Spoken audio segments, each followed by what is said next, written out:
My mother's condition was worsening by the second, and I didn't have the funds to save her. That's when he appeared, Elliot Cross, billionaire heir, sitting in the corner of the waiting room with a cold, calculating smile.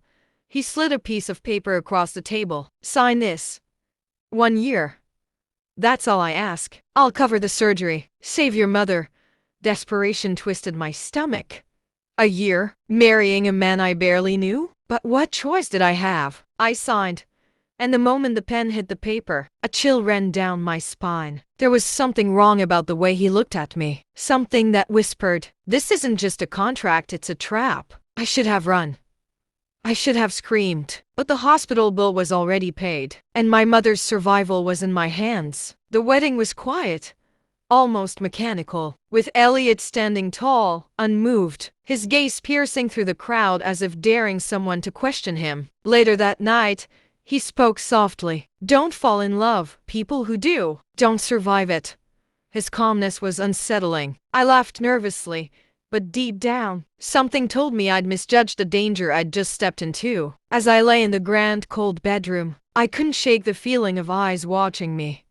Was it paranoia? Or was Elliot already testing me? The mansion was enormous. Every corridor echoed with the sound of my own footsteps. But I quickly learned I was not free here. Phones monitored, doors locked, staff avoiding eye contact. Everything was a rule I didn't agree to, but was expected to follow. Elliot rarely spoke, except in instructions or warnings. I had dinner alone in the dining hall, my appetite gone, my mind replaying his words. Don't fall in love. People who do don't survive it. I wanted to leave. I wanted to scream, but the thought of my mother's recovery held me hostage. And so, I stayed.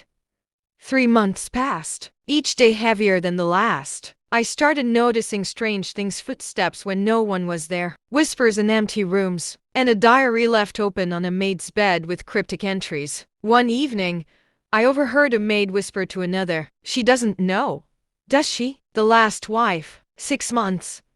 My blood ran cold. Last wife? 6 months? What did she mean? I tried to confront Elliot, but his calm stare silenced me. I realized then, I wasn't just a wife. I was part of something much darker. I couldn't bear it anymore. I had to know. Elliot's study was forbidden, but desperation drove me there.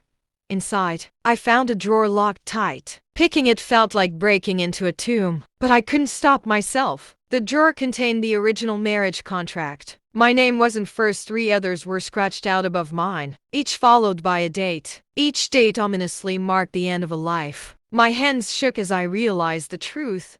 This wasn't marriage. It was a countdown, and I was now on the clock. That night, Elliot found me in the study. He didn't shout. He didn't yell.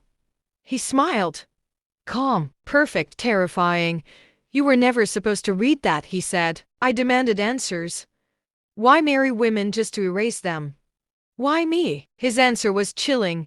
"Every empire needs a sacrifice. You were desperate enough to say yes." For the first time, fear replaced my rationality. I had signed a death sentence, and there was no obvious way out. I realized survival meant playing his game. I smiled, laughed, and spoke as if nothing was wrong. Every word, every glance was calculated, a tiny rebellion cloaked in obedience. Elliot watched me, always watching, his eyes sharp and knowing.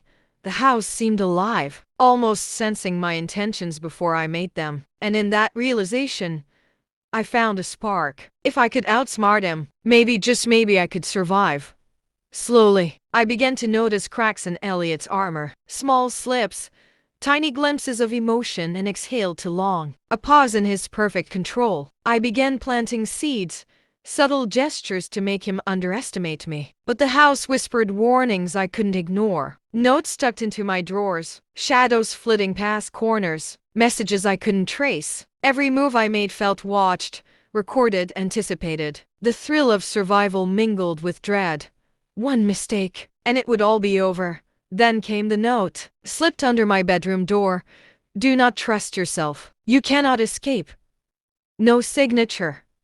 No trace. Just a message that made my stomach knot with fear. I realized the danger wasn't just him. Someone or something inside the mansion wanted me aware of my fragility. The walls weren't just listening, they were waiting. That night, I couldn't sleep. The fear wasn't just of dying, it was of being powerless in a house designed to erase me. The 1 year anniversary loomed closer, and I felt the noose tighten. I had learned enough to plan, enough to survive, but not enough to escape. Then I received the final message, stark and chilling. Run.